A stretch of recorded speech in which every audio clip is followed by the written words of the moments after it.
Hello guys, welcome to another video on Frosty Nights. This is part 1 of Frosty Nights. So, if you don't know what this game is, it looks very nice. I mean, look at there, you got a nice snowman, you got your toys, it's like your Christmas toys, get your cool little kid drawings on the walls, got a deer that looks bad and a snowman, you know. I have seen this game before. I was going to do a video on it yesterday, but I was having some issues and thus decided not to. I mean, I got a Lego Santa Claus. It's very Christmassy, very nice. It would have been nice to play this at Christmas time, but you know, I apparently decided not to do that. I'm playing this after. I mean, there was snow outside today, so whatever. Yeah, so we're gonna play this. I am a little tired, so sorry if I'm not super chipper and upbeat right now, but so you'll notice this. If you've not seen Dawko's playthrough or anyone else's playthrough of this, then maybe it might look a little innocent at first, but this game is basically 5 Nights at Freddy's with snowmen. That is the best way to put it. It's like 5 Nights at Freddy's 4, more of. But you don't really move around. I'll just show you. It's a good game though. It looks really cool. So we're gonna start a new game and not continue the one from yesterday. You gotta walk through these doors, and now I'm trapped. Oh no! I'm just kidding. Which one? No, I'm just gonna go with this one. So this is the cool part of the game. You get to build your own Frosty the Snowman. Isn't this great? I didn't know you could do that. Whee!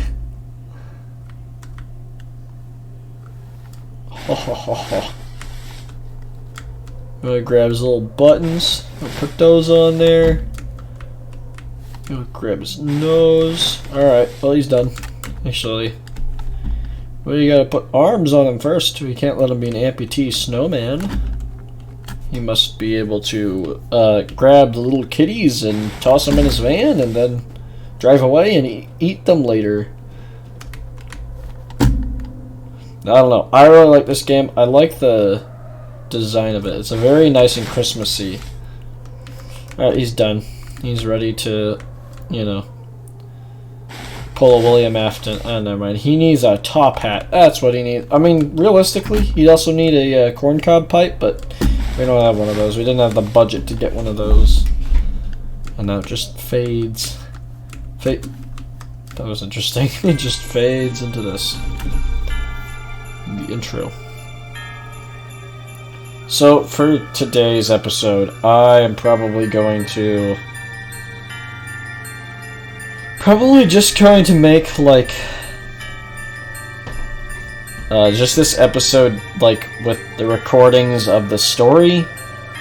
And then, after I get done listening to those, I will play the first actual, like, night of the game. So this is going to be episode 0.5. This is not actually technically a first episode, because this game has an audio thing that you can listen to. It's a little story, and I might as well post it, because it's kind of cool. And I feel like I'd be doing the game a bit of a disservice to not play the whole thing. I'm saying, look at these nice little animals. Aren't they wonderful? Very lovely little atmosphere. It is very nice and Christmassy. I just realized that we live in a cabin in the woods. I don't know why I didn't notice that till now. Huh. Anyway. I have my story tapes around my room, so I thought he said, so my stepmom. I have my story tapes around my room to stop my mom from finding them. I'm not sleepy yet. I might find them and play them in my tape player. I won't have time to listen to them again. I have 5 tapes. Let's see what's on the back. Nothing but a little black smudge. But is there something within that black smudge? Oh my gosh, it's William Afton! Just kidding. So, basically... Don't stay up too late, okay? You've got your first day at school tomorrow. And no listening to those horror stories anymore. You know they give you nightmares. Sweet dreams. Love you. Good night, lady. I don't know if there's a difference between the boy and the girl, though. So, basically...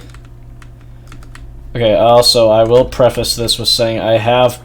If it seems like I know what I'm doing, I mean, I have gotten all the tapes before. I have not actually played the night, though. Like, I haven't done an actual, like, scary party yet. So, that's gonna be fresh. Gotta say, a little scary. So what we gotta do is we gotta combine these together. Right?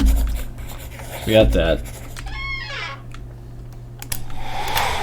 Okay, so I will also say, so left click is flashlight, right click is the funny melter gun, and now we gotta open this. So, well, if I don't jump up onto it, we gotta take this tape, and this is the first one. Frosty Nights, Chapter 1. Welcome, children, to a wonderful, magical, and yet grisly story that old St. Nicholas never wanted you to know. This story takes us back a long, long time ago, when old Nicholas still had flecks of ginger in his beard.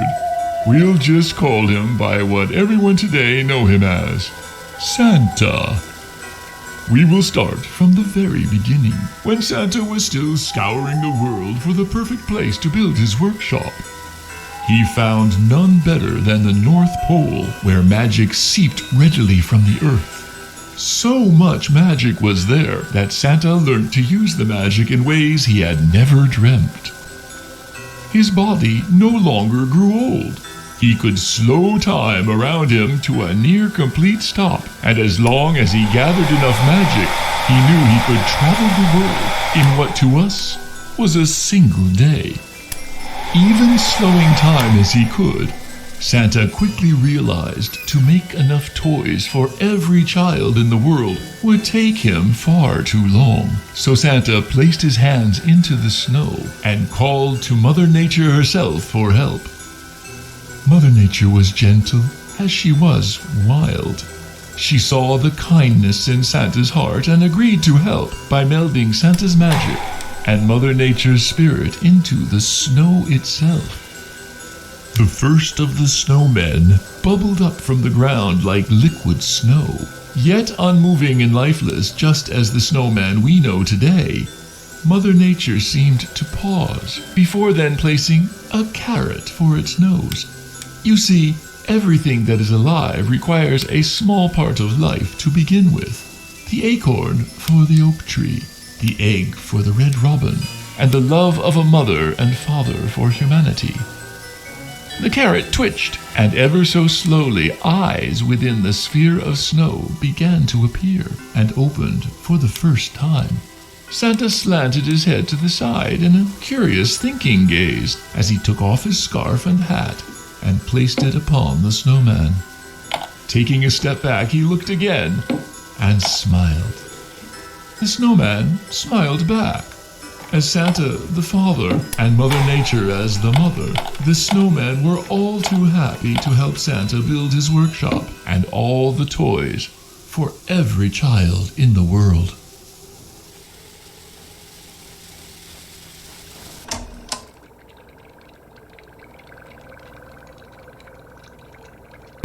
Alright, that's tape 1. Now, we need to get tape 2. I am going to mute my mic for each time they're playing the tapes, because I do not want to interrupt the story just in case someone wants to actually listen to the audio part. Also, that is interesting how that, like, flashes so weirdly.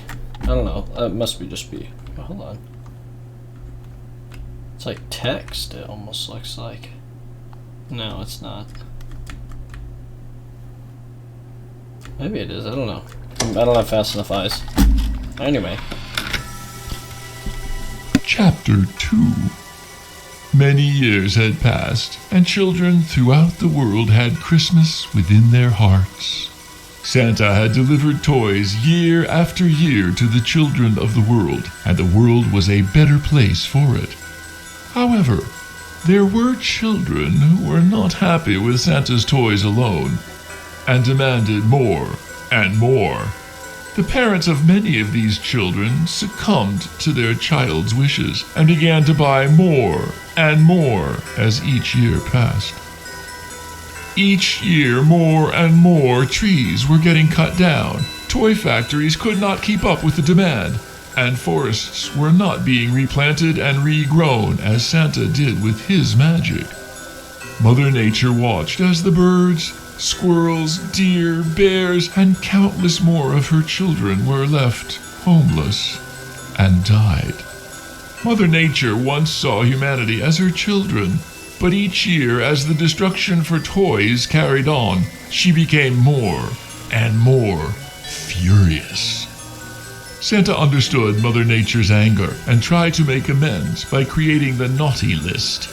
Any child who was undeserving would not receive Santa's toys, and the spare magic from making those toys would be given to the forests of the planet to help grow and recover. Mother Nature was happy for a time, until even this did not offset humanity's greed.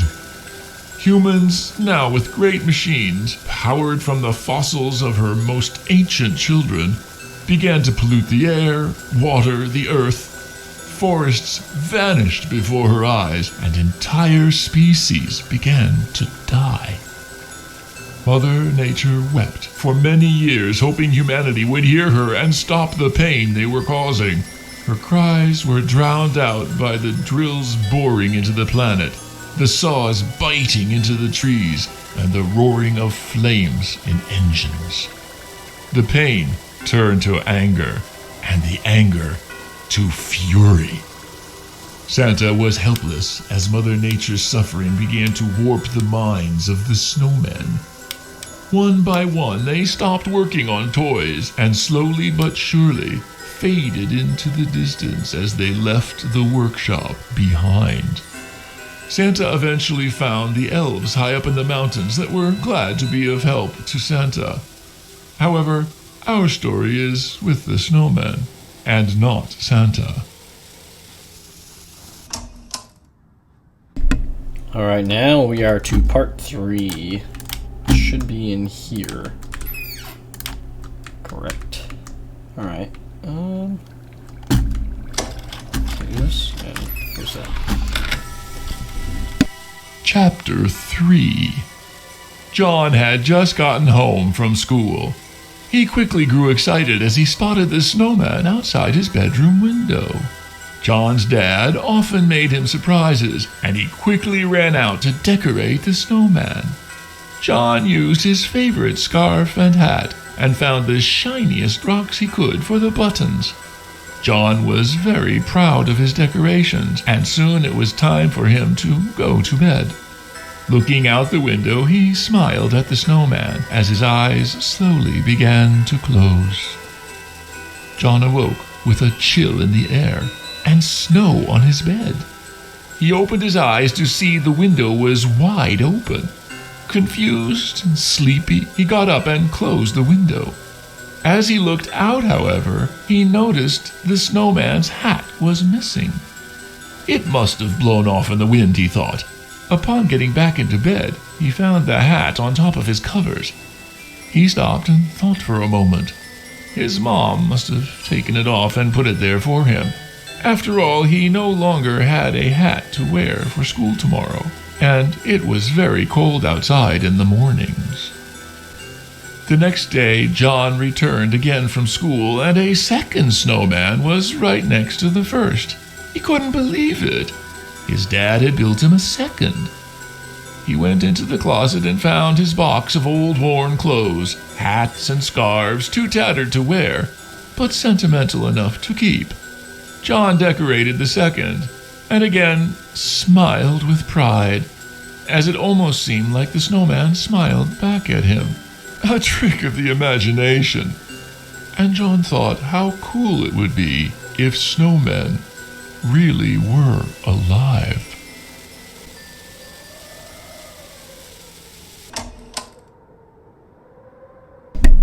Now for part 4, which should be in here, I think. Yep. Oh. And when I grab it. Bruh. That's cool. The fish have shadows. Chapter 4. Oh, nice. The sound of snow-filled wind blowing through the room. The screech of an open window hinge as it bangs to and fro. John opens his eyes once again, tiredly shuffling out of bed to close his window.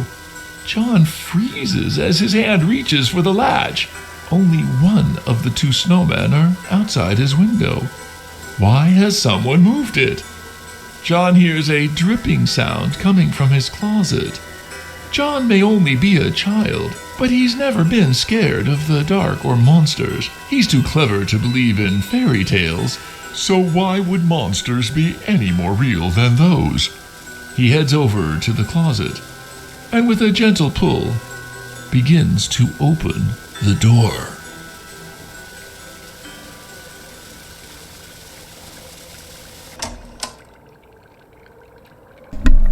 And now we're on part 5, the final part.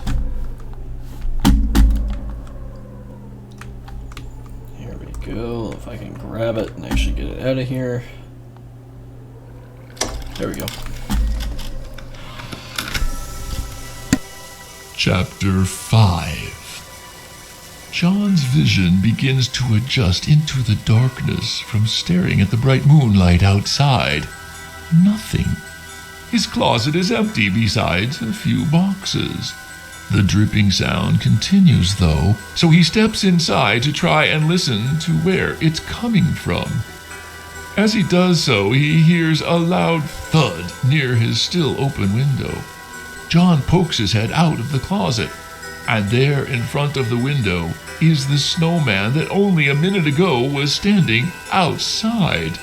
The snowman is different, lifelike, with sharp, pointed teeth and a hungry grin curling more and more to the sides as it starts to move closer. John is frozen in fear. He doesn't understand. There is no logical explanation. He slowly backs away, further into the closet. He feels something wet on his head. Drip, drop, drip, drop. As John looks up, the missing snowman is on the ceiling, holding itself up with big, branched arms. John sees the other snowman now in front of the closet, arms reaching. The closet door begins to close, and complete darkness envelops John. Rough, knotted, branched fingers wrap around John's head, and a gruesome snap and popping sound echoes through the room from that dark closet. John is never seen again. The house is put up for sale shortly after. However, with the disappearance of John well known throughout the town, a young boy who suddenly vanished without a trace from his bed one frosty night, the house remained unsold and empty for many years. Until this night, in fact, which, my child, is where our story begins.